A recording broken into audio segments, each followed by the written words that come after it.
executive governor, and this is the political elected leader called the governor? It's a hard question.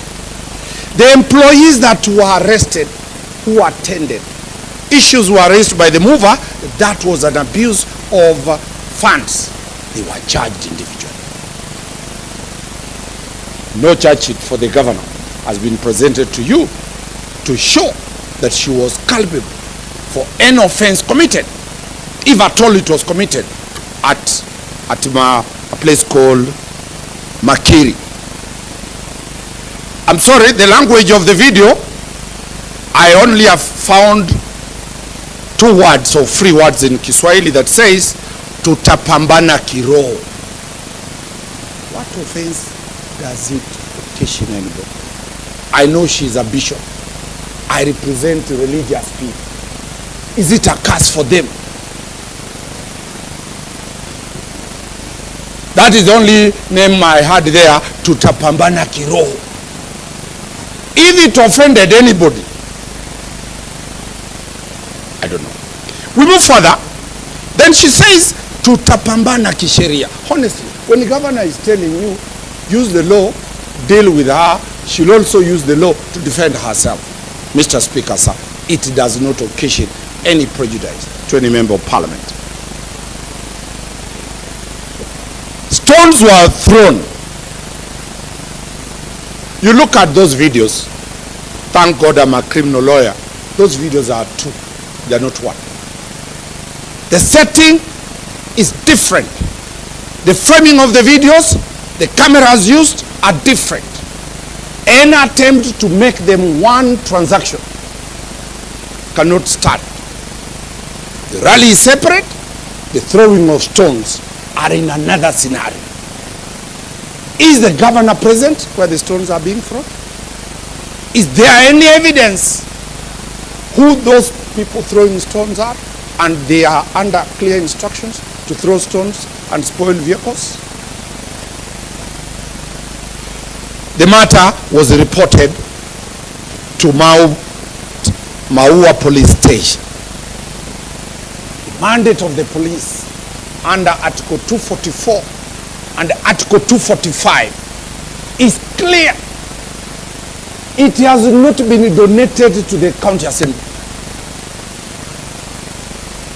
Constitutionally, the police are independent. They will do their own investigations, forward the file to the DPP. The DPP will approve, and somebody will be charged. Mr. Speaker, sir, issues were raised about the responsibilities and the question of nepotism. Allegation that she has employed her relatives. There was at one time only one man and one woman called Meru.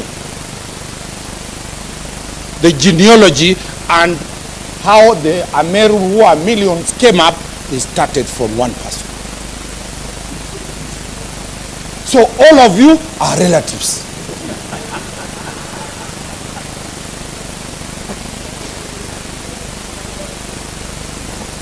There was only one Kisi, all of us are relatives. So today, when you are saying this is a relative, to what level of it? Section 17 that has been used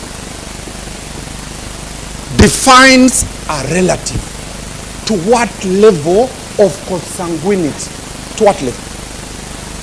I've told you, all of you are relatives. That's why you are called Meru. So, when we talk about nepotism, let us not narrow it because of circumstances that must be created to enable framing the governor.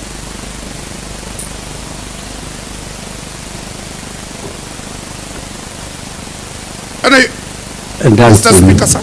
Please, I would like you to clarify on this issue about the relatives. Nepotism. Because why am I saying that? Now, when you tell the Omari community that they are related, yes, I don't understand. Let me. There must at least a clear definition who is a relative. A relative, from the anthropological and sociological definition, are people who have similar either blood relationship, marriage relationship, or any other filial type of relationship. Not money-wise, not business-wise, not commercial-wise. An ethnic community is bound by the blood relationship. It is bound by the ethnic language that brings them together. Is bound by the cultural practices of marriage, of death, of burial, of dowry that they practice together. The governor belongs into those social dynamics. Those social norms binds all these members of the county assembly as their Meru. If that Gwantai was of another ethnic community, then the question could be, Mr. Speaker, if governor brought people from Kisii and employed them, the question these members of parliament will be saying, we must get our own children from Meru County being employed. The county assembly, the county nomination gives the governor power at least 1 or 2% to be from outside the county. But the majority, they are her relatives, called the Merus. So let us not contextualize and put matters when it is convenient. When the war against the community is there, all of us join together and say we are brothers and sisters. But when the war is against the governor, then the governor is separated. Mr. Speaker, sir, that is the basis of me saying that there is no nepotism involved in that matter. And to go further, the people mentioned are members of the National Police Service. They earn salary from the National Police Service. They are seconded. The county assembly wants the governor to get a bodyguard of their choice. A bodyguard is specific to a particular body. Loyalty, trust is number one. If governor trusts the sister, the message is she does not trust any of you. She trusts her sister who can carry food for her, who can do personal things for her. And that is why that sister was employed by the National Police Service Commission long time ago. Why is it not an issue when she was employed and went to Kiganjo? It is an issue now. That is the question we are saying, that let us not also look at these issues from that angle. Article 245 and 244 gives the National Police Service Commission the power to assess the risks involved.